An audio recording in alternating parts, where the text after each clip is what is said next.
kalpa briksham.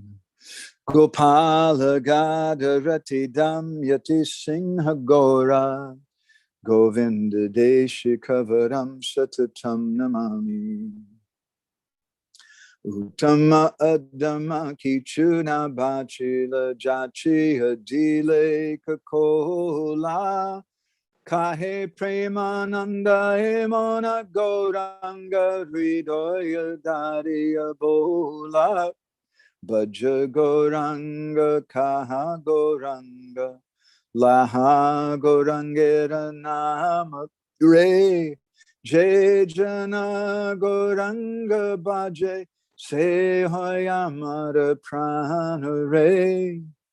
Hare Krishna Hare Krishna Krishna Krishna Hare Hare Hare Rama Hare Rama Rama Hare Hare Yashaiva Padambuja Bhakti Labhya Prema Bidana Padama Pumarta Tasmai Jagan Mangala Mangalaya Chaitanya Chandraya Namo Namaste Chaitanya Chandraya Namo Namaste Chaitanya Chandraya Namo Namaste Madgavirapi Gopala Sri Kuryat Kripaya Jadi Tadaiva Sambhaya Pitva Rishe Yustat Priya Janaha Shri Krishna Krishna Chaitanya Sasanatana Rupaka Gopala Raghunatha Braja Bala Pahimam Vancha Kalpatarubhyascha Kripa Sindhubhya Evacha Patitanam Pavanebhyo Vaishnavebhyo Namo Namaha.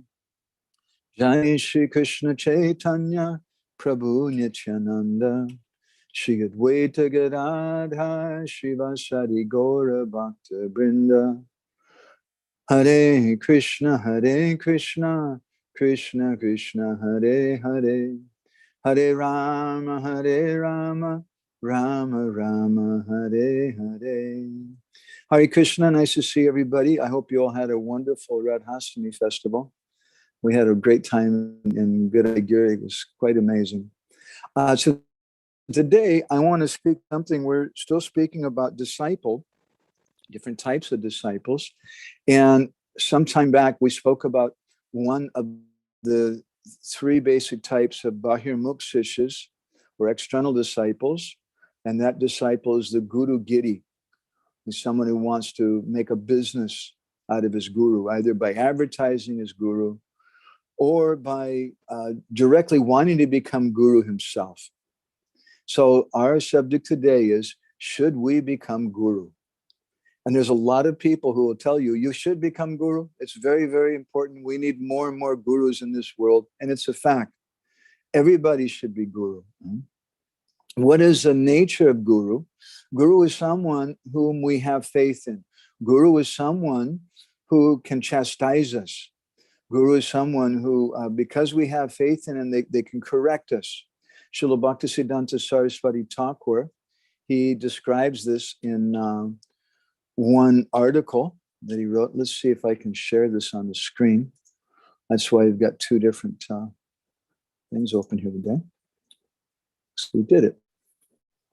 So there's no doubt that the words of the sadhu possess the power of destroying the evil propensities of one's mind, right? There's no doubt.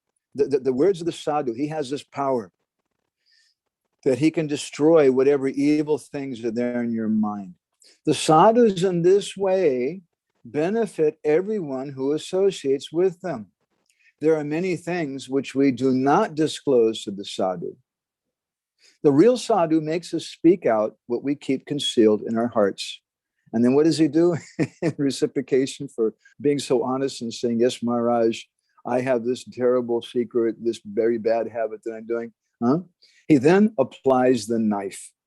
The very word sadhu has no other meaning than this. Sadhu means to cut, right? So he stands in front of the block with the uplifted sacrificial knife in his hand. The sensuous desires of men are like goats. The sadhu stands there to kill those desires by the merciful stroke of the keen edge of the sacrificial knife in the form of unpleasant language.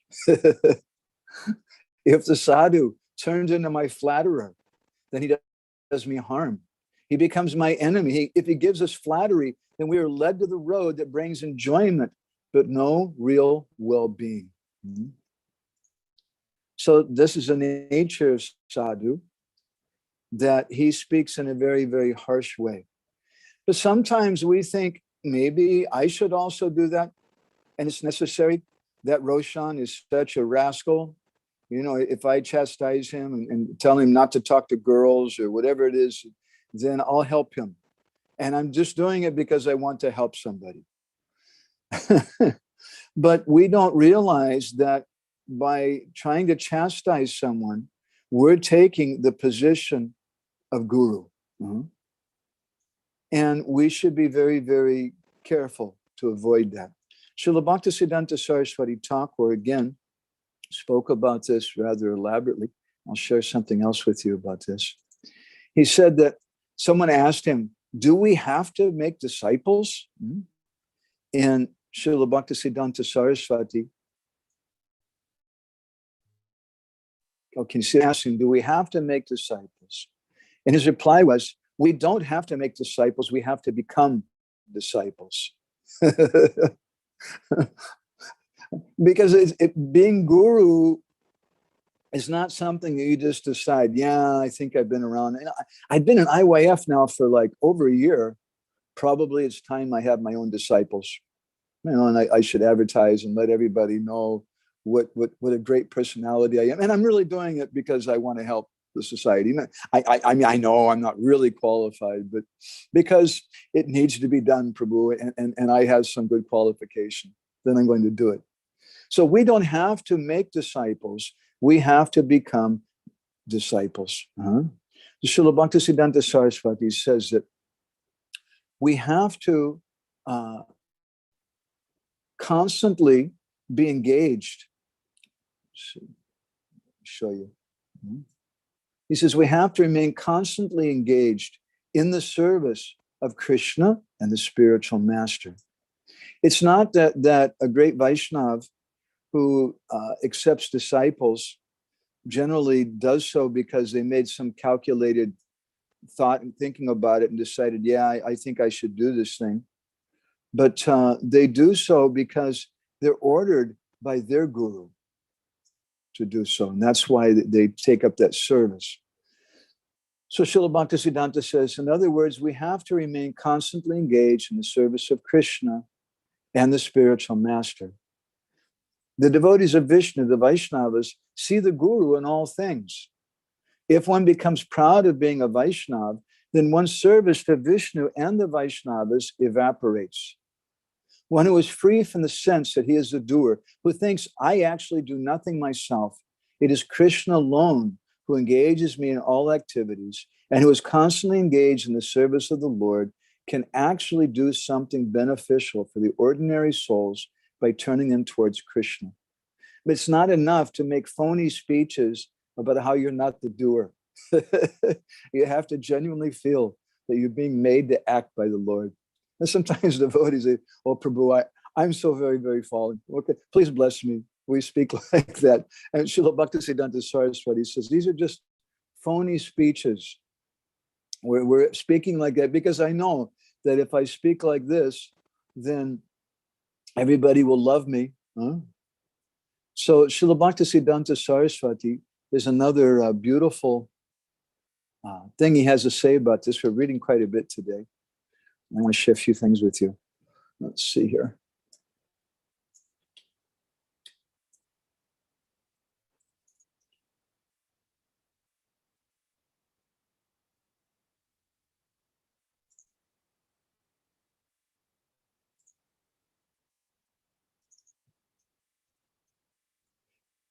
Someone asked him, is it proper for us to make disciples?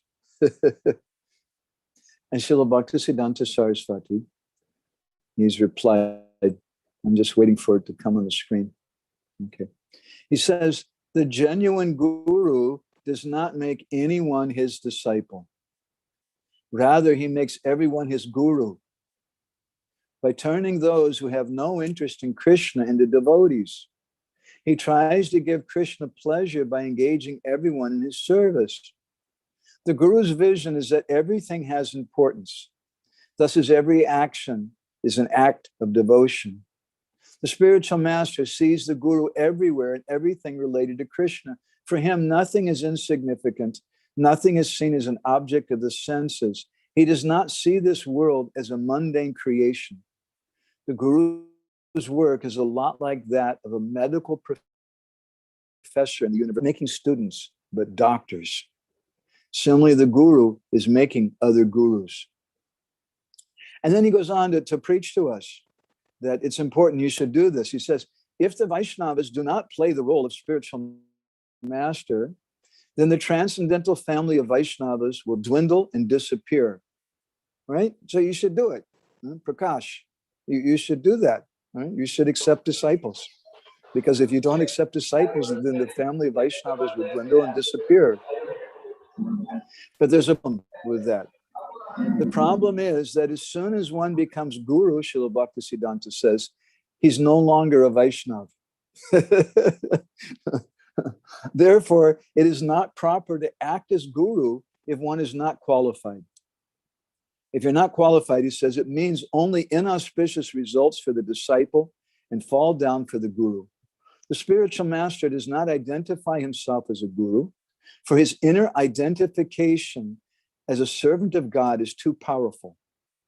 If the spiritual master thinks of himself as guru, then the first vowel of his name changes and he becomes Goru, a cow, right? So this is a beautiful statement from Srila Bhaktisiddhanta. He says the guru he speaks something about what the qualification is. The guru doesn't identify himself as guru. Even though you may have thousands of people around you, even though my Guru Maharaj, he had hundreds of disciples and everybody's following him. I remember sometimes in the West, like in Los Angeles in 1993 and 94, when we were there with him, he's walking down the street. It's like a 1-block walk to the temple to give class. And there was about at least a dozen or more devotees gathered around him, and they're videotaping him while he's walking. He's just walking. They've got the video cameras going and the cameras going, and everybody's asking questions, and they're just like this with Guru Maharaj. So if something happens to us like that, then we start thinking, yes, that's me. I'm a very important person. Because everyone in this world, we're all trying to figure out who I am, right? That's why so many of you go to school too. We want to figure out, what am I good at in life? What can I accomplish and things? And so when someone else comes along and says, you are my son and I love you, then we think, yes, that's who I am. I'm the son. This is my mother. This is my father. I'm the daughter. We identify with that. When 10 people in school say, you are so smart, or 10 people say, Prakash, you are the most handsome guy in the whole school, then Prakash thinks, yep, that's right. I'm very handsome. 3 girls think I'm very handsome, so I must be really handsome. That's who I am. Because we're always trying to figure out, what is my identity? And for the Bahyamukh Jana, or the external person, they're looking for that identity from someone else. And they try to build that identity on Facebook. They put a lot of really cool pictures and they put on a certain show so that people will like them in a certain way. We're trying to understand who we are. So when someone comes and says, you are my Gurudev, and you should think about it, really, you should accept disciples, then that goes to our head. And such a person who it goes to his head, then he's not really guru, he becomes like a cow. But the real qualified guru is someone, even though so many people come and they say, oh, you're so great, you're this and you're that, His inner identification doesn't change. He's always just thinking of himself as a servant of his Gurudev. And therefore, Bhaktivinoda Thakur, Srila Bhaktisiddhanta, sings this song.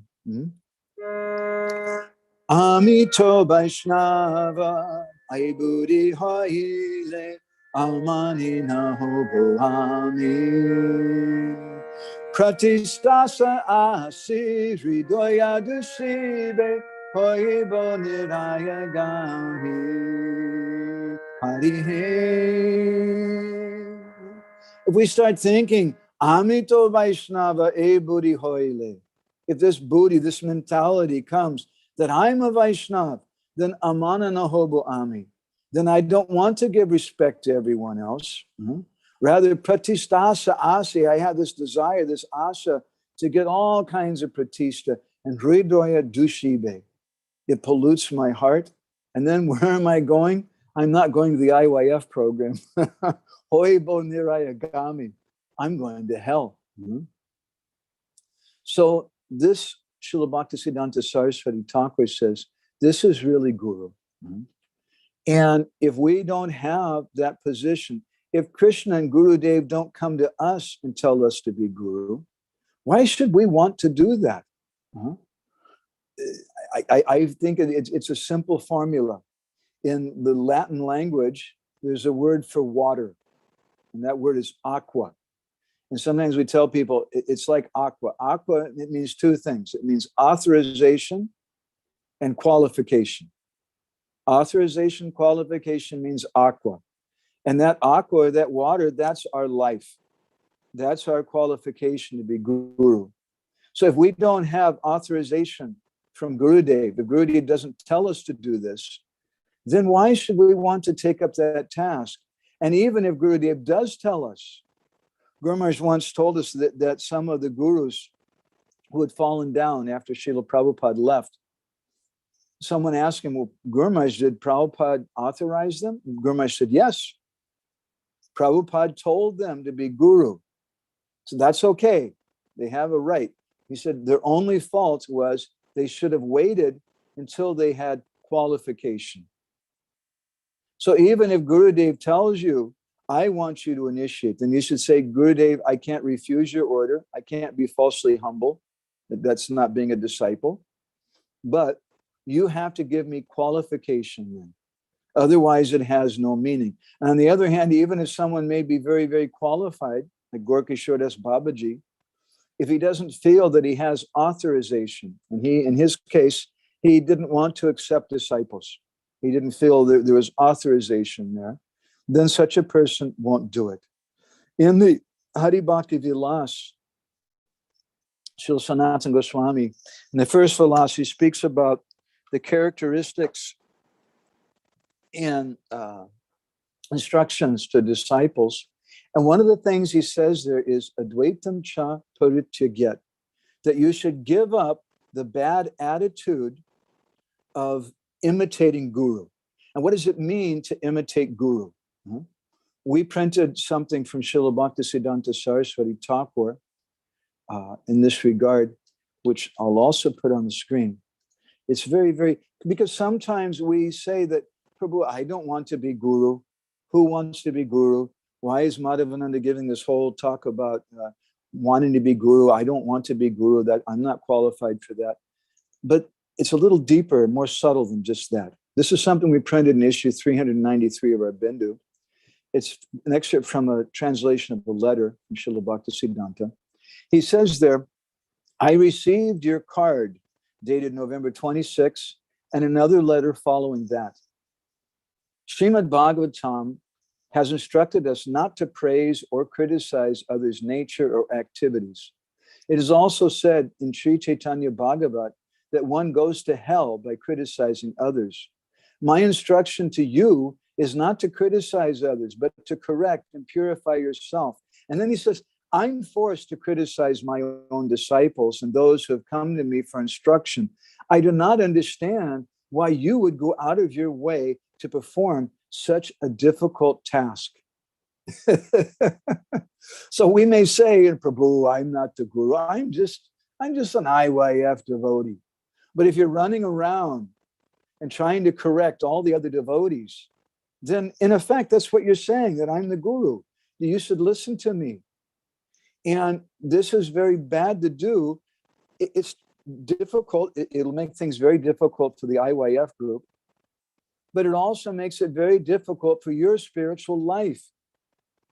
Because Kirtaniya Sadahari, we want to chant always. But how can we chant always unless we're Amani no Manadena, giving all respect to others, unless we're Tanadapi Sunichena, unless we have the attitude of humility? So if we start thinking that I'm God, because thinking that you're guru means you think you're God. Acharya mam vijanayan navamanyeta kari chit. Krishna says, you should know the guru is non-different from me. Sakshad dharit vinasta masta shastra. All the shastras say that guru is non-different from Krishna. If we think like that, then we're thinking that we're Krishna. We're thinking that we're guru. Huh? I want to share with you something that I found very powerful from my Guru Maharaj. I had the good fortune of being here when Guru Maharaj spoke this. This was in San Francisco in, was it 1974? And Guru Maharaj said, to correct and criticize someone is the business of only such a person who's acting as guru.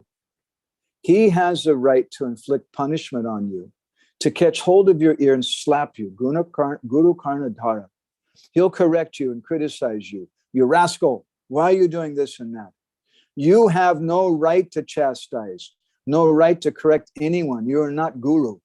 Guru has that right.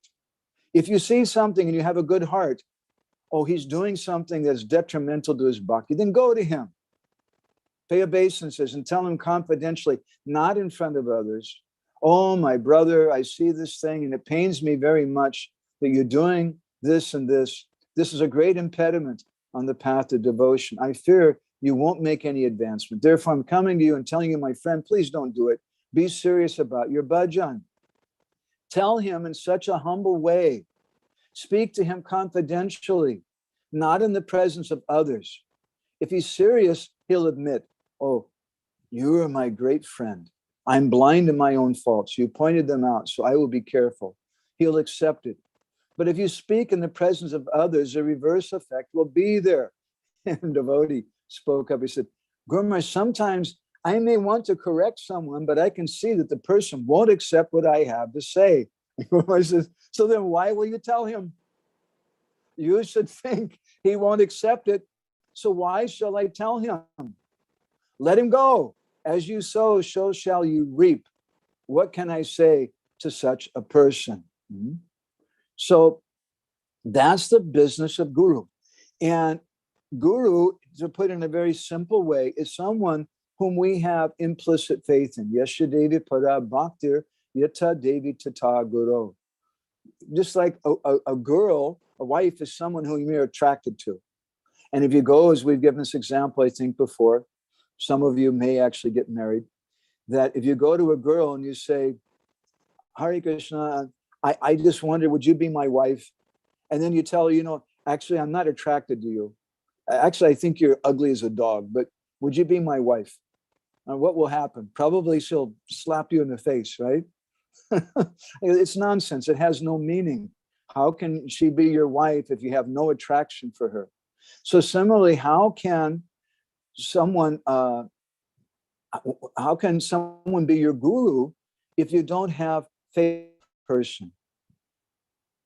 Therefore, the ninth offense to the holy name is a Shradadani Vimuke Prashandati Yashchopadesha Shiva Nama Paradha. It's a Nama Parad to speak to someone who doesn't have faith in you. Because that faith means that you're guru. It means they're going to accept what you have to say. It's not just because you've been in ISKCON for so many years or IYF for so many years, or you know a certain amount of shlokas, or you've been wearing saffron for a certain amount of time, or you have some position in the temple that now I can accept disciples. Don't think like that. Krishna decides who can be guru, who should be guru. Just like my wife, she's from Hungary. And I'm very expert in the Hungarian language. I know how to say 3 words in Hungarian. Egan, Nem, Kirsanam Sepan. I know how to say yes, no, and thank you very much. I'm very expert in Hungarian. And because I have a Hungarian wife, and because I'm expert in the Hungarian language, maybe I should put a sign outside my door, Hungarian Embassy. Visas available here. Gordy Typer was watching. He's laughing. He's coming from Hungary. So I can put a sign outside my door, Hungarian Embassy. My wife is from Hungary. I'm expert in Hungarian language. I can say 3 things in Hungarian, right? But if I do like that, what will happen? The police will come and they'll take me away because I'm not authorized by the government. We have to have that authorization from Gurudev. So it's not just that we take it upon ourselves. When we take it upon ourselves to be someone else's judge and to correct them, then we're trying to act like guru. Maybe we're feeling frustrated. You know, I've been in IYF now for 6 months and they haven't asked me to give class yet or do anything. And these guys, they don't understand how great I am. They're all in Maya. Brajabani, the comments, he says, not just the police, but doctors also. The doctors will come to get me also because I'm crazy. Huh? So it's a kind of mental illness that we're living in a fantasy and we want to be something that we're not. Why should a devotee want to be guru? My Guru Maharaj said that Srila Prabhupada once called him into his quarters, his room in Bhubaneswar, and he told him, Gaur Govind, I want you to accept disciples. And Guru Maharaj said, Prabhupada, I don't want to do that. I don't want to be the head. I just want to be the tail. And Prabhupada chastised me and said, no, I want you to do this. So Guru Maharaj said then he had no choice. He has to, because Srila Prabhupada has told him. But if you haven't gotten such a personal instruction from your guru, or someone may feel that instruction within their heart, we don't know. It's not that everybody has to have a written letter or something. They may feel that inspiration in their heart, and it may be there from their guru. That's a personal consideration. But unless we have that, we should be very, very careful not to take the position of guru for ourselves, not to take the position of Krishna for ourselves. Because if we falsely start trying to criticize and chastise other people, it's very detrimental for our bhakti. I'd like to share with you one of a number of different quotes. If someone's really interested, I could send you many quotes like this. This is a statement from the first canto of the Narada Purana. It's something I think we printed in Bindu issue 114 with a number of other verses. When it said there that papinam papagana nam yakaroti naradama, that someone who's a papagananam, who's always running around and counting all the sins of the sinners. He's going, and I saw Roshan, you were late for the last 3 IYF meetings. You know, what are you doing? You're not being properly respectful to Tukaram Prabhu. And you just take it on yourself to chastise this other devotee. And you're keeping track. Nobody asks you to keep track of the attendance at the IYF programs, but you decide, I'm going to write down who's come and who's not, who's arrived late and who hasn't. That's Papagananam. And we've all met people like that in this world, isn't it? Prakash, have you met people like this? Yeah, I think so. Who always want to go and point out everybody's fault and things. So that's Papagananam. And that person is Papinam. He's a great sinner. He's Yakaroti Naradama. He's the lowest of all people. Astite to your papaste. Now, if what you see, the fault you see in the other person is actually there, astitve, if it's true, then to your papaste, then whatever sin, whatever fault you see in that person, you get to share it. But mityatve, if it's not actually true, if it's mithya, if it's a lie, if it's not actually true, then dviguna nripa, then you're going to get twice the reaction which that person would have gotten. Why do we want to do that? Why do we want to pose ourselves as guru? Why do we want to take on that nasty business? A long time ago, there's a story. There was one king who invited the Brahmins to come for a bhojan, for a feast. And it was a very, very grand festival. And so they set up a big kitchen outside the palace with some firewood and things like we do for a big festival. And then we put some cooking stoves and things outside. So on the day of that big feast, while the cook was preparing the food for the Brahmins, an eagle, a big bird, flew over the kitchen and had a snake clutched in its claws. The bird was going to eat this snake. And that snake, who was in the clutches of that eagle, that big bird, it spit out some poison, trying to get free from the eagle. And a few drops from that poison fell down into the food that was being cooked for the Brahmins. So no one noticed anything. And they served that out, that food. And as a result, all the Brahmins who ate that food, they all died from eating the poison. That's a very, very sinful thing. Brahma Hatya, to kill a Brahmin. So when the king heard about the death of all the Brahmins, he became very unhappy. And this was such a sad thing. So then later, the case was brought to Jamaraj. So sometimes it's a little difficult for Jamaraj to decide who should be at fault. So who's at fault in this case? Is the fault of the king? Is the fault of the chef, the person who's cooking, who didn't know is the fault, should the pop go to the snake who spit the poison? Should the pop go to the bird who was carrying the snake? So for many days, the case was in front of Jamaraj. Just like sometimes a case goes before the Supreme Court in India, and sometimes it takes 2 years or something for them to figure out an answer. So in the meantime, some Brahmins, they came to the kingdom to meet the king. And on the way, they asked some lady, how do we get to the palace? And the lady, she told them, this, you go right and left, you go straight. She gave them directions. And then at the same time, she told them, hey, sadhu sabadan, you be careful, because the king in this kingdom, he kills Brahmins like you. He poisons them through the food that they eat. So as soon as that woman uttered those words, and Jamaraj said, yes, now I've decided where the karma, where the pop goes for this activity. And that pop should go to the lady. She should get the reaction for this sin. So Chitragupta, Yamaraj's assistant, you heard, they said, but Maharaj, how is this? This lady didn't have anything to do with that event. So why should she get it? And then Jamaraj replied that when someone does some sin, they get some joy in it. But when those Brahmins got killed, it didn't bring any happiness to the king. It didn't bring happiness to the cook, to the eagle, to the bird, the snake. But this woman, she got pleasure speaking about this thing. And so this woman has to take the reaction for that. So sadhu sabadan, we should be very careful. Again, the same statement is made in the Mahabharata, where Bhishma Dev is speaking to Yudhishthira Maharaj.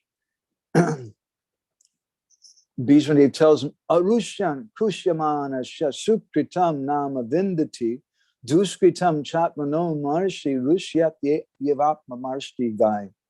There's someone who is tolerant and they don't become angry. If somebody comes and criticizes you, one of those rascal guys in the IYF who don't understand how great you are, right? They come and they criticize you for something, but you don't become angry about it. Rather, you just tolerate that thing. Then what happens is whatever pop that you have goes to that person who's criticizing you. And therefore, Srila Bhaktisiddhanta Saraswati Thakur, he used to say that the critic is my friend. If someone criticizes you and you can forgive them, that critic is your friend, because he'll take all the bad karma that you have. And another verse, I won't go there, there's so many verses in this regard, but another verse from the Padma Purana, it states that he'll take your bad karma and you'll get whatever sukriti he has. His Sukriti will come to you if you tolerate it, and your bad things will go to him. And this is what happens when you join IYF. It's what happens when you become a sadhu. People in school want to make fun of you. Why don't you eat chicken? What's wrong with you? You're trying to be a sadhu. You should drink some beer along with the rest of us. You should come to the party. Why you think you're such a great personality? And they criticize persons who are starting to come to the spiritual path. Now, if we become angry, Srila Bhaktisiddhanta says in one purport in the 11th canto, if we become angry back at that person and we try to defend ourselves and chastise them, and Srila Bhaktisiddhanta says, you'll fall down from the path of piety. Because it happens to everyone. Every single person who takes to the path of Krishna consciousness is going to be criticized sooner or later by other people. So I want to finish with telling you another story. There's been a lot of philosophy today and a lot of reading things. This is a story from Jayadev Goswami's life, the great devotee who lived here in Orissa and who wrote Gita Govinda.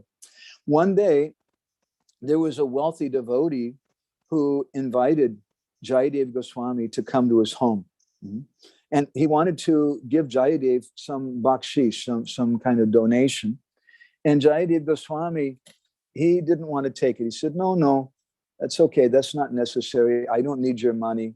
I like to just worship Krishna. I don't need anything else. But that householder really wanted to give him something. So he took some coins and he wrapped it up and tied it in a knot in Jayadev Goswami's chadar. And Jayadev Goswami didn't notice. He put the chadar on. He's going back to his ashram. As he was walking on the road, he met some gundas, some dacoits.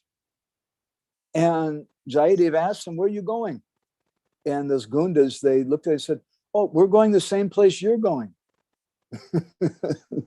But Jayadev hadn't told them where he's going. So Jayadev, then he could understand who they were. So then Jayadev realized, oh, I have these coins in this chadar. They're going to want these. So he untied it and he gave the coins to the thieves. He said, take as many of these as you want. You can give anything else back to me. And those gundas, they were thinking, this man, he's very intelligent. He's afraid. So he's given us everything without us even asking.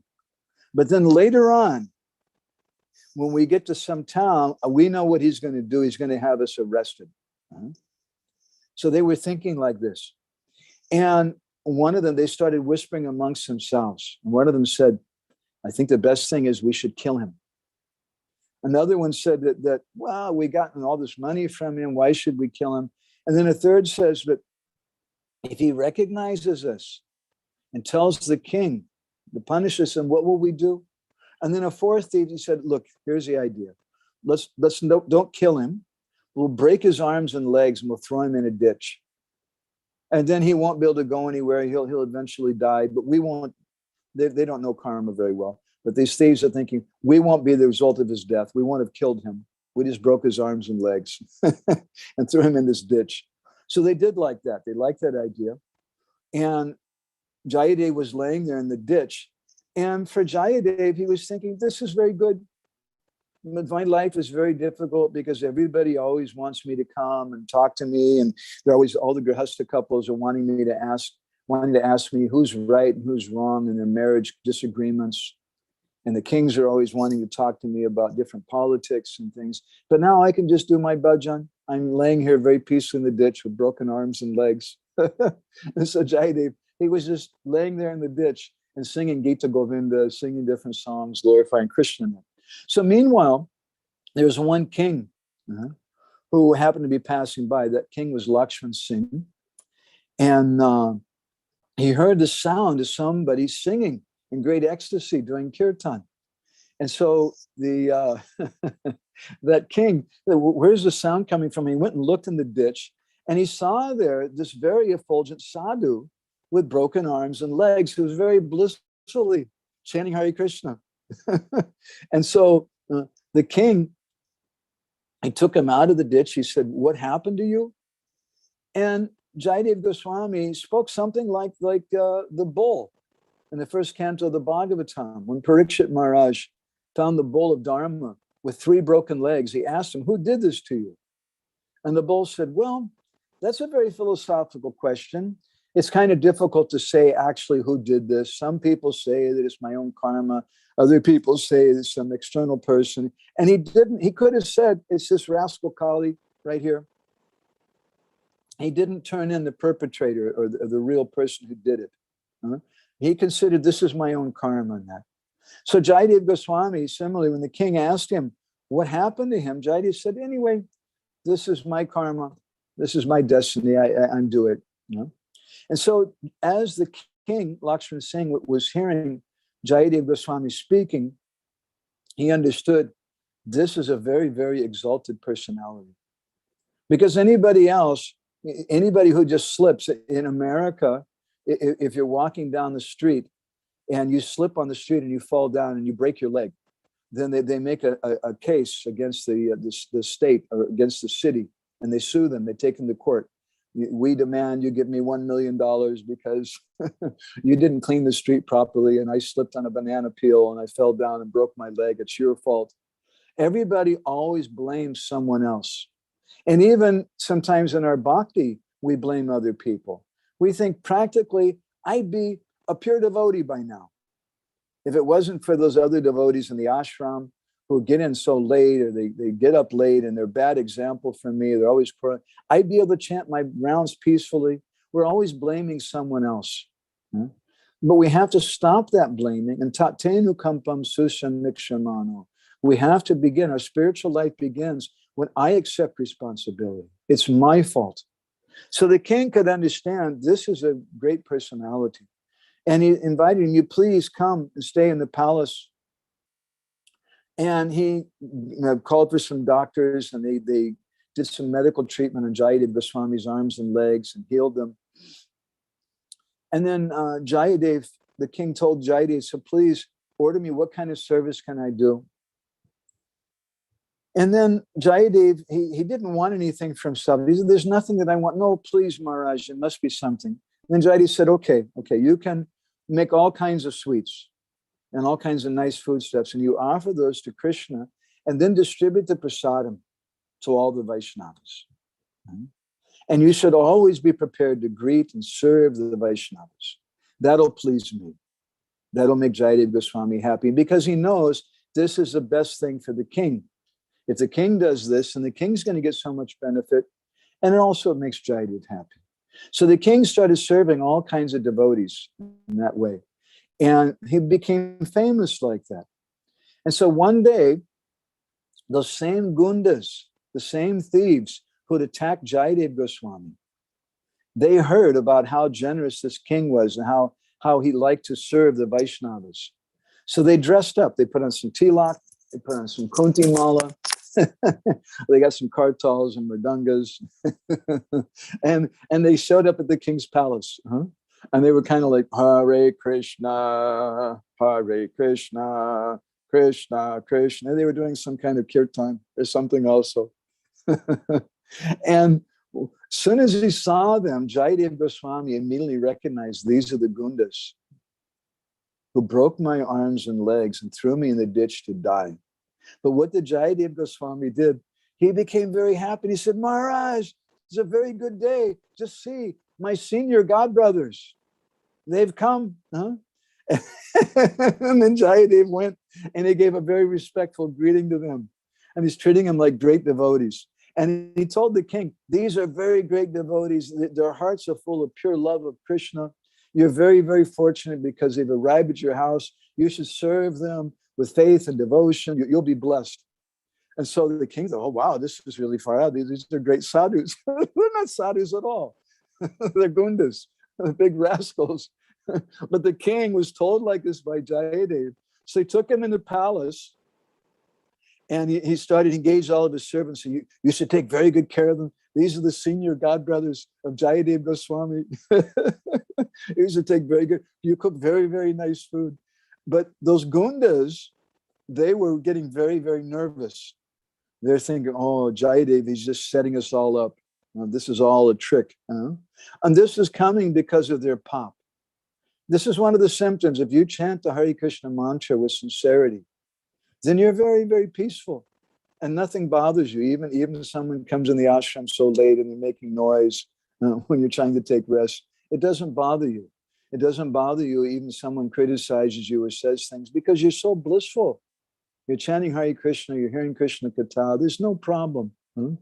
But if you're putting on a show, like these gundas, you're trying to act like something you're not, then you're always full of anxiety. So they're thinking that Jayadev is going to tell the king he's going to have us killed. So finally they went to the king and they said, Maharaj, thank you very much. It's been really good staying here, but we're sadhus and we're very renounced, so it's time for us to go. And the king said, no, you should stay. You should stay. He said, no, really, Maharaj, we don't like to live in palaces. We're sadhus. We like to live under trees. We can't stay here. We have to go. And then Jayadev Goswami told the king, you should give them lots of wealth. And then you let them go. And so he gave them all kinds of very opulent clothes and jewels and ornaments and all kinds of money and things. And then he was concerned. He thought, well, maybe we've heard some gundas are there on the road. They are the gundas. We heard that some gundas are there on the road. We should send some guards and servants with you. The servants can carry the heavy weights of all these gifts and things that I've given you. And the guards will protect you, the chokidars, so that you can go back to your ashram. And so they did like that. And those gundas were walking on the road, and then guards were with them, and the servants are carrying the baggage and things. And after some time, they sat down to stop for a little bit, resting. And the guards started speaking to these so-called sadhus. They said, dear sirs, we know that you're the senior godbrothers of Jayadev Goswami. You're very exalted persons, but we've never seen any sadhus like you because they're very rough in their behavior. And the way they were speaking amongst themselves as they were going along was very, very rough. You can't imitate. Guru Maharaj once in Mayapur, he gave a class. He said, how long can you go on before what's on the inside will come on the outside? You can pretend on the outside for so long, but sooner or later, what's on the inside will come on the outside. And so if our inside is not good, then why on the outside should we present ourselves as guru? Rather, what's on the inside should be the same as the outside. We should keep a very humble profile. So they asked him, they said, we've never seen sadhus like you, and our king was serving you so nice, and Jayadev's given so much respect to you. So please tell us about your relationship with your godbrother, Jayadev Goswami. And then one of those dacoits spoke up. He said, well, we'll tell you something secret. This is very confidential, but still I'll tell you. Previously, you're Swamiji, you're Jayadev. Along with us, we worked for another king. But once he did a very serious offense to that king, and the king ordered us to kill him. But we treated him, we thought he's our friend. So we didn't kill him, but rather we broke his arms and legs. And it's because we gave him this mercy, we didn't kill him, that Jayadev respects us so much. And when this person, such a badmas, such a rascal, Jayadev is being so kind to them, when he spoke this terrible lie, suddenly the ground started shaking and the earth split open. It was like an earthquake, and all of those gundas fell down in a crack and they disappeared. And then the king's guards, they were very astonished. They, wow, what's going on? And they ran back and they told Jayadev everything had happened. And when Jayadev heard about this, what do you think he did? Did he start dancing, saying, yeah, those guys, they really deserve that? Jayadev Goswami started crying. And he felt so much compassion. He said, oh, this is very, very bad. It's such a shame this thing happened to them. And then the guards, they told the king. And the king, he went to Jayadev and he fell down at his feet. He says, tell me what's going on. Why did the earth crack open? Why did these sadhus fall into that crack? And then Jayadev Goswami, he told the king, he said, my dear king, he says, no matter how people misbehave with sadhus, sadhus never retaliate. They never try to get revenge. On the contrary, they're always trying to do good, even to their enemies. The devotees are always working for the benefit of other personalities. They're full of compassion. They're very kind, and they want to help other people. So just like sinful people don't give up their sinful nature, so also devotees never give up honesty and kindness. And he said, if someone understands this important fact, then they can get the favor, the blessings of saintly persons and the Supreme Personality of Godhead. So these are some thoughts about this topic today. Should we become guru? This question was asked to Srila Bhaktisiddhanta. And the answer was, we should become disciples. And if Krishna wants us to be guru, then Krishna will make some arrangement. But that Sishya Abhiman, or that attitude of being a disciple, my Guru Maharaj said, is eternal. He said, I'm always a disciple of my Gurudev. And that, Srila Bhaktisiddhanta says, is a mood of guru. It's not like some kind of career choice. You may go to work for some big company. I don't know any big companies in India. Anyway, you may go to work for Tata's, the Tata car company or something like that. You may do that. And you may be aspiring, and maybe one day I'll become the chairman of the board of that. Don't think that spiritual life is like that. And that, oh, when I become guru, then I really have a proper position. Rather, we should always be disciples before our Gurudev. And the person who always has that attitude that I'm a disciple of my Gurudev, I'm always a disciple, then that person can become guru on the order of his guru. If the order of guru is there, and if he has that qualification, these two things, right? Aqua, authorization and qualification, then they may accept like that. So I'll go ahead and stop there. Maybe some of the devotees have some reflections or comments or something about these topics.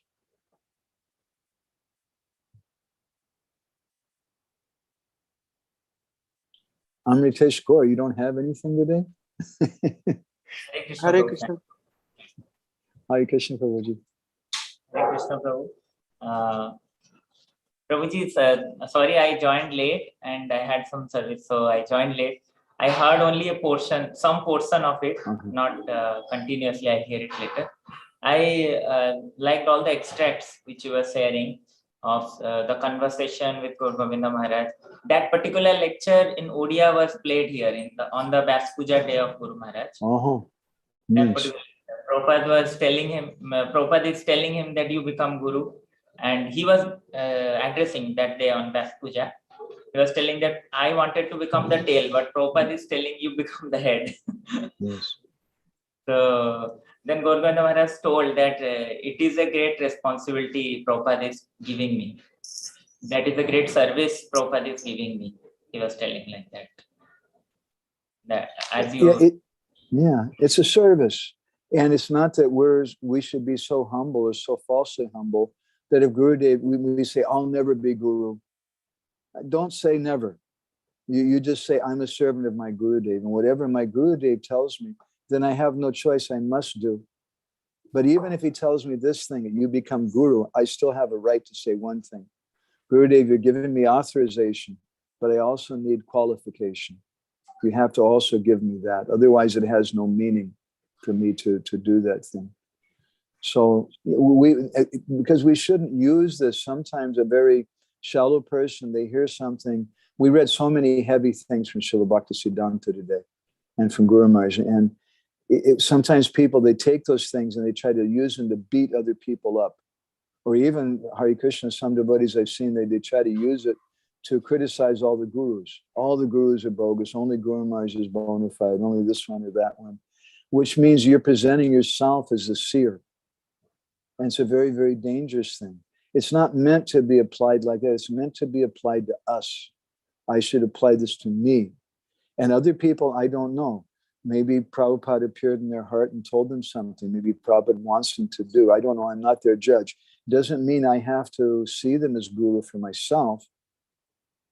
I can respect them, but I don't have to follow them as my own guru. But I should still respect them. I should still respect them as devotees. Yeah. Nice to see you, Amitesh Prabhu. Hare Krishna. Oh, one Tukaram more. Prabhu. Okay, please go on. Oh, Tukaram Prabhu also had some service. Tukaram Prabhu, you want to speak? Hare Krishna, Prabhuji. Prabhuji, today's class very heart touching. The point I liked very much, like when we criticize someone, then the sin comes to us. and, and when we criticize, all those bad qualities which we are criticizing about comes to us, and all our good qualities goes away. So very important thing. And also what I could learn that means guru also have that mode of service, that if guru is chastising someone or criticizing some, means correcting someone, so then he's doing in the mood of service, not as guru giri.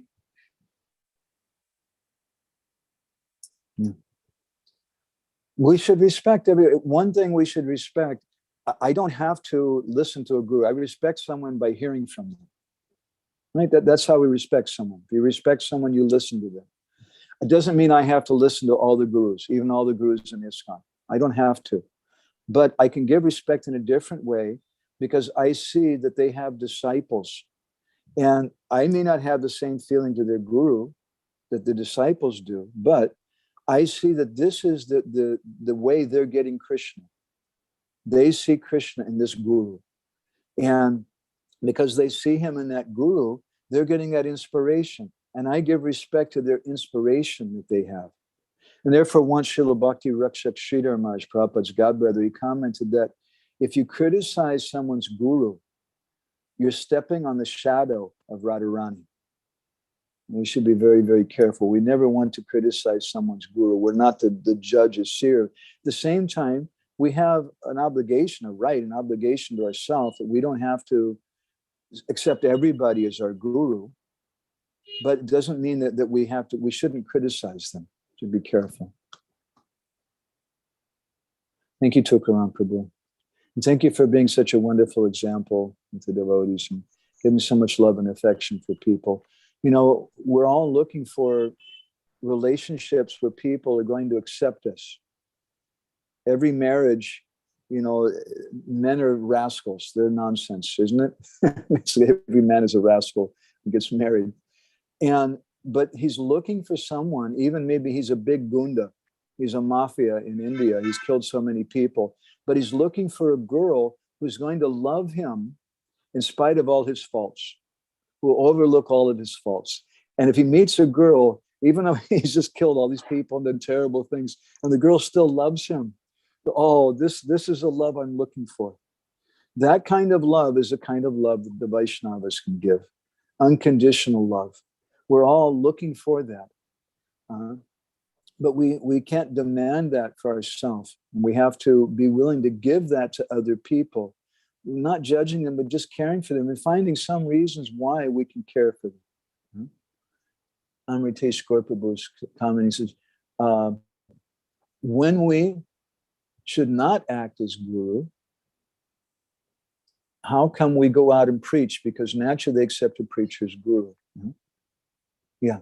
So my Guru Maharaj said that you don't go out and preach, but when Gurudev tells you to go out and preach, then you go out. But at that time, what do? You just go out and you repeat. You repeat maybe something very simple from Prabhupada. What's maybe the most simple thing that Prabhupada said? Prabhupada said, you're not your body, right? So you go to Gandhi Market and you give someone a book and you say, you know, you're not your body. And the person says, wow, oh my God, that's amazing. That's going to change my life. So it's not your words that are changing his life. It's Prabhupada's words. It's the words of Gurudev. So we should be a medium, a pipe that the flow of our parampara can come through. And my Guru Maharaj used to say that as soon as you start thinking you're the source of the water, then you'll fall down. But our job is just to repeat what we've heard. And we do it for our own purification. We don't consider ourselves to be guru. And Amritesh Prabhu goes on, my heart says we accept the position thinking he's referring to someone as guru.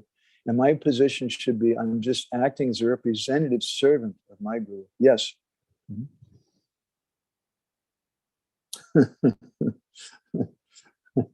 Okay. Anybody else with any reflections or comments or anything? I read what you wrote, Brajabani, so thank you. Okay. Gornitai Prabhu, do you want to comment something? Turn on, unmute yourself. Yeah, I wrote it, but maybe you didn't recognize. So my let's see. question is, Oh, I see. Yeah. I'm sorry. How do the qualifications appear? Yeah. Well, you know the process by which they appear. Cheto Darpanamarjanam. When we purify our heart, eventually we'll be situated in our proper position.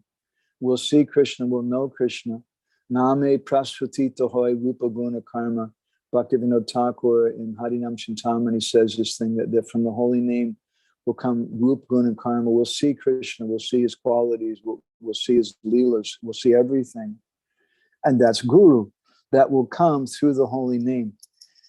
But even if that thing comes to us, like Lokanath Goswami, he was such a qualified person. He was having darshan of Sri Chaitanya Mahaprabhu. Mahaprabhu's person speaking to him. And Mahaprabhu came to him and told him to accept disciples, but still he didn't want to do it. And then finally Mahaprabhu told him, no, tomorrow I'm sending my dear devotee Narottam, and I want you to accept him as disciple. So on the order of Guru, we do that thing. And the Vaishnava by nature is so humble, they never want to accept the position of Guru. But only when Guru insists, you must do this, I want this thing. And then the disciple must do it. He has no choice. He'll accept that thing. But generally we hear in our Gaudiya tradition that even if someone accepts disciples, they'll only accept those disciples whom they feel that Krishna wants them to accept. Like Lokanath Goswami, he accepted one disciple, Narottam Das Thakur. Gorkishore Babaji accepted, say, one disciple. He had a few Siksha disciples, but he accepted one disciple, Srila Bhaktisiddhanta Saraswati, because he felt that Krishna wanted that. My Guru Maharaj accepted more disciples because Prabhupada told him that anyone who comes to you must accept them. And that's the business of the individual guru. But Rupa Goswami in Bhakti Rasamrita Sindhu, he says that one should be careful not to accept too many disciples. And we can take that also in another way too, because as I pointed out, that being guru means someone has faith in you and that you're teaching someone. So it doesn't just mean that I'm not going to take a lot of Diksha disciples. It means that I'm not going to try to give instructions to thousands of people, but I'm going to focus on certain persons. Srila Bhaktisiddhanta Saraswati said that platform preaching is not very effective to purify the heart of the living entities. We're doing big programs. But when we can do something intimate, just like you wrote me, Gornitai Prabhu, about your Guru Maharaj, and how when he's coming, when the devotees are there in a very small, intimate circle, it's so very sweet and so very, very powerful. And that's the kind of Sangha that we want. So that would be my thought, that qualifications, they'll naturally appear, but we'll also think that I'm not qualified, but my Gurudev is qualified. And because he's telling me, and because by his mercy, these material desires have gone down, my consciousness is not absorbed in the body, it's not selfish. Because as long as I'm thinking I'm the body and things are for my pleasure, my enjoyment, then how can I be Guru? In one sense, you can be Guru. Even you can maybe give someone the highest thing, or at least the direction of the highest thing. I'll give an example. There's one lady that I know who joined the movement and she became an initiated devotee. The way she became a devotee, there was a pimp. Pimp means somebody who has prostitutes working for him. He's in charge of all the prostitutes. And those pimps, practically always, they're engaged in hurting people and killing them sometimes and stealing money and taking drugs and engaging girls in prostitution. They break all the regulated principles. But somehow this pimp, and I don't know what kind of relationship the girl had with the pimp. I never asked her that question. Hare Krishna. But somehow that pimp told the girl you should go to the Hare Krishna temple. You should check out these people. And it was because of the pimp that she became a devotee. So he was her Vartma Pradarshika guru. But it doesn't mean that, oh, I can just look for anybody as guru, anybody who's a pimp can be my guru. We should look for someone who's Vacha Vegam, Manasakroda Vegam, Jiva Vegam, Dadapasa Vegam, someone who's controlling the senses. That, and someone who knows Krishna Tattva. That's who I want to accept as guru. Someone I have solid faith in. Does that help, Gaunitai Prabhu? Yes, it helps a lot. I would like to ask something because you mentioned earlier that your Guru Maharaj told that when Srila Prabhupada told for a few devotees, disciples that be gurus, they didn't waited until they get the qualification. So how to check if we really get that qualification we need, not to make the same mistake? There's one devotee whose name was Saranga Thakur. You may know the story. He lived in Mayapur. And Chaitanya Mahaprabhu kept appearing to him in a vision, telling him that you should accept disciples. And he said, I'm not qualified. I don't know. No, you should accept. And finally, Mahaprabhu came to him in a dream and said, the first person that you meet tomorrow, he's laughing, you know the story, you should accept him as your disciple. Yes, okay, what can I do? And so he went out to take bath in the Ganga, and it was 4 o'clock in the morning or something. It's very dark. And he met somebody. But the person that he met was a dead body. It was some young boy whose name was Murari, whose dead body, he died by snake bite, and his parents threw him in the river, and his body floated down the Ganga. And so Saranga Thakur, when he met that person, he realized, oh, Mahaprabhu ordered me. And he touched that dead body, and the dead body came back to life. So I'd say that's a pretty good indication. It doesn't mean that we have to bring someone back from the dead, like Jesus Christ did, or Saranga Thakur did. But it means that we feel confident in our heart. And you can't be the judge of other people. We can't say, oh, Maharaj, why did you do this when you're not qualified? Why did you accept the position of guru? We don't know what their qualifications. We can't see them. We don't know what Prabhupada may have told them. That's their business. And that's not my business. My business, though, is that I have a right to decide who I'm going to take instruction from, who's going to be my guru. And I have an obligation to myself for that. But I don't have a right to criticize and try to judge them. So what that qualification will be, it may be something simple, just that now you don't change anything. And you just tell people to chant Hare Krishna and read the Bhagavatam, and you know Prabhupada's words well enough that you're not changing them. Prabhupada said that in the letter. He said this is a qualification, that when you pass the Bhaktivedanta test, there should be such a test, and then all the ladies and the men can, it's a very controversial thing, they can initiate their own disciples as soon as they pass that test. So there's some qualification in terms of knowledge. I would suggest that maybe we should even wait for a greater qualification than that. But that's an individual choice. Thank you, Prabhu. Hare Krishna. Anybody else? Lila Purushottam Prabhu has got his hand up. And look, he's got a very Hare beautiful Krishna. painted backdrop behind him. Hare Krishna. Oh, I'm again in Damodara, just on the courtyard, actually. Really beautiful. Well, I liked your discussion with Amritesh Gaur Prabhu. I just wanted to add to the what was Gaunitai Prabhu's concern, like how do we know that the qualification is there? And so as I feel it personally for myself, it would have to be that I can genuinely in my heart feel in that position as a servant of those devotees, as a servant of my spiritual master. And I would have to be sure that I'm not in any way exploiting that position. Like I would have to have that genuine feeling for myself that I have no tendency to exploit the position, and I can feel in that position as a servant. Is that, if you could comment on that? Yeah, I like that. and I think any sincere Vaishnava would agree with that. But there's a problem with that also. And the problem is that we've seen sometimes people who had that mood in the past, but then after getting worshipped by so many people and so many people saying that you're guru, then some pride comes to them and they change. And so that's very frightening. So if I was having a conversation with my Guru Maharaj or with Krishna, and they're telling me you become guru, and I said, well, I have to have qualification.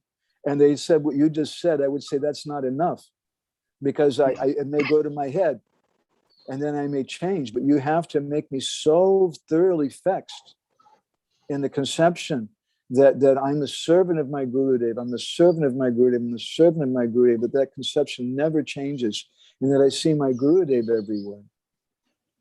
And when I feel firmly fixed in that, then maybe I could do that. Yeah. Otherwise, I would be afraid, because I've seen people. we've had buddies, right? They were a good friend, and they were just, you're one of the boys, and all of a sudden they become the temple president or something, and they become like Indra. I'm a very important person, and this and this, and it breaks your heart. So we want to be very careful. Yeah, so that your point is that you may feel genuinely on the beginning like that, but if there is not real qualification, then you will anyway be overwhelmed with that feeling of being worshipped, and then you get off the track, right? Is that? Yeah, it's a frightening thing. And then on the other hand, it's not that when we go places, the devotees are doing kirtan to greet you. They want to wash your feet. Sometimes we go to the small villages in Orissa. I remember once we went to a small village. It was in Jajpur, just outside of Jajpur. And there was one senior person from the village to greet us. And there was about 8 or 10 young, beautiful girls. And they all wanted to wash our feet because you're visiting sadhus. Now you can run away. I'm very, very humble. I don't accept that. But a proper attitude would be that, or a attitude would be, that depends on the circumstance. And I'll get to tell the story about this in a moment. But proper attitude would be, this is not from me. This is from my Gurudev. Yeah. And so Prabhupada, who is it? Atma Tattva, I think it was he had some doubt about Srila Prabhupada. He saw, how is he guru? How is he humble when he's accepting Guru Puja every day? And then one day he was doing the artik for Prabhupada, and he noticed that Prabhupada was singing the song. And at first he thought, well, that's a little strange. He's worshiping himself. And then he realized, no, Prabhupada is worshiping his guru. And he's seeing that Guru Puja as an offering to Srila Bhaktisiddhanta. In our case, when we went to Jajpur, it turned out all those young girls were looking for husbands. And that's why the village senior person, he brought all the unmarried girls to meet the Western boys who were coming to the village. It was a kind of setup. Yeah, but in one sense, we all, even in the simpler positions, we don't have to have the positions of gurus. We have to learn this art to know where the credit belongs, really, isn't it? Because as we are doing service, you may cook the Sunday feast and then be glorified by all the devotees. But if you accept that, oh yeah, I'm the greatest cook in the yatra, then it anyway spoils your attitude and your devotion. Because to be a servant means to be guru. And to be a cook is a guru. You're cooking, you're giving that prasadam to all that you're cooking for the Lord, which is that's the business of guru. And then that's being offered to the Lord and it's being given to the devotees. You have the position of guru. And what to speak of giving a class, what to speak of being a husband, what to speak of being a father, that's the position of guru. And so we all have that position. And we should all accept it. But the Bhagavatam says, Guru Nisashat, Svajano Nisashat, that we shouldn't accept that position of being a husband, being a father, a mother, having that position, unless you have some qualification. And the qualification is we don't keep it for ourselves. But we understand that this is my Gurudev's mercy, his potency acting through me. Okay. Yes, thank you so much. There's some other devotees who had their hands up. Anybody else have something you wanted to ask? Roshan, you had something, I think? Hare Krishna, Prabhu. Yes, Prabhu. Hare Krishna. Prabhuji, today's class was very wonderful, and the most important point what I took is that when you chant Hare Krishna Maha Mantra seriously, then you don't get disturbed easily. So this point was very heart-touching. And Prabhuji, my question is, like these days, in our IWF, Tukaram Prabhuji is preaching, and slowly he is also distributing his responsibility of taking care of newcomers, like new devotees, those who are coming. So he has given few devotees in charge of them. Like I have been given few devotees, I have to take care of them, be in regular touch with them. So in that case, sometimes I feel that although I'm contacting them, I'm trying to